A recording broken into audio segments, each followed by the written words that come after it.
大家好，好多謝香港中小型企業總商會劉副會長過嚟做我哋嘅嘉賓主持，都好多謝得獎者Ben 過嚟做翻啲分享。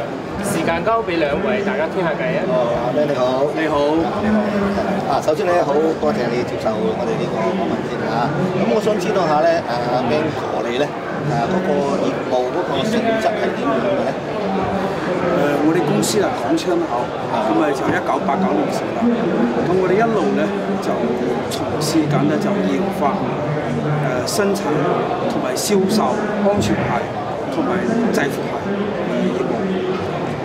咁我哋都係香港一個最大嘅一個安全鞋供應商之一。咁我哋就都一路香港市場之外，我哋仲有銷售海外市場。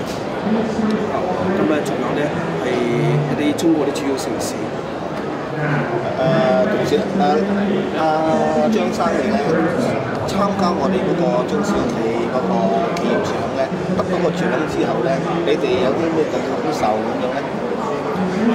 對業務上有啲咩嘅幫助啊，或者可以帶動到你嘅業務嗰個點樣嘅改變啊呢方面嘅嘢？其實真係得獎係好開心嘅，好開心嗬！都一種榮耀同埋一種鼓勵，仲有一個問題好重要嘅就係一種警示，一種促進。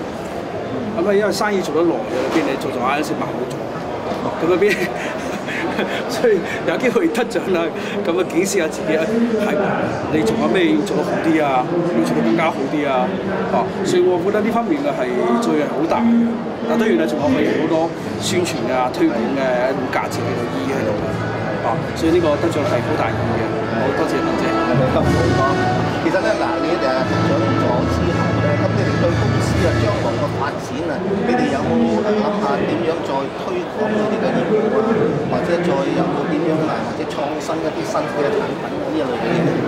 有啊，其實我哋一路都做緊就係咩嚟咧？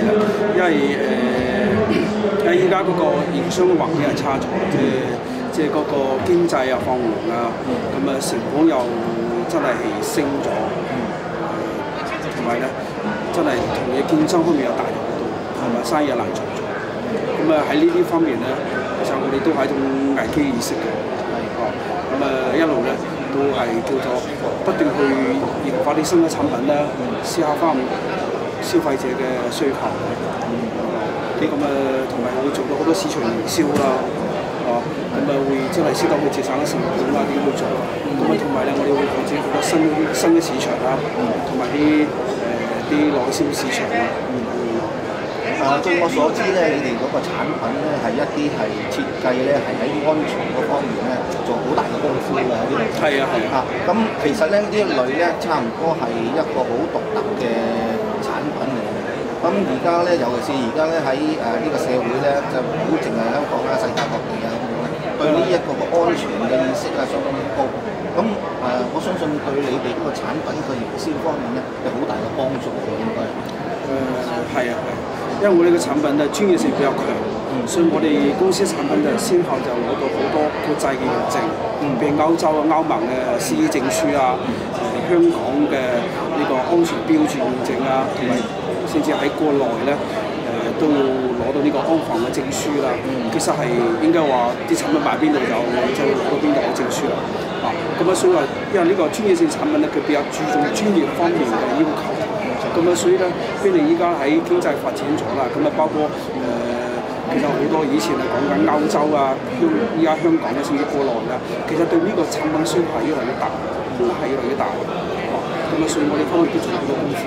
咁其實你攞外國嘅認證有冇感覺到有冇困難嘅？有啊，其實我哋10幾年之前已經攞通嗰個認證，初嚟講都係叫做好困難嘅，都失敗好多次。周尾又成功咗。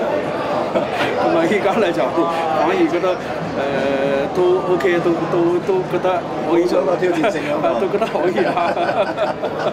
咁呢度咧，即係其實咧而家咧喺香港咧就算係因為嗰個意識個安全意識高咗啊，一路咧咁好多不論各行各業咧，飲食不單止係工業啊、飲食啊，或者好多方面咧都着佢對鞋咧就變咗咧就係相當之講究保持安全。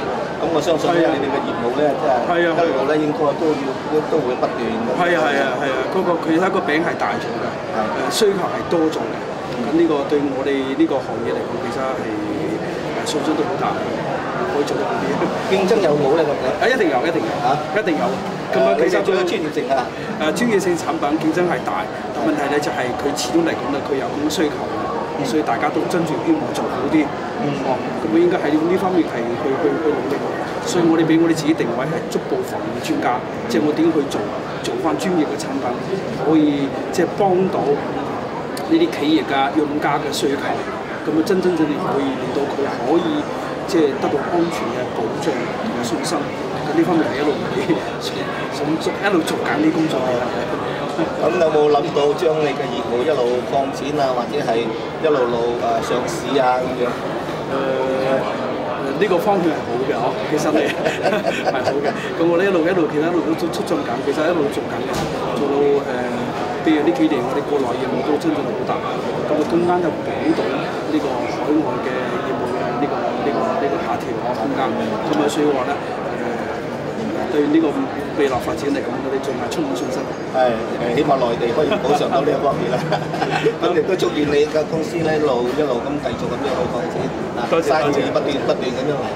多謝啊！多謝晒兩位，多謝晒，辛苦啦。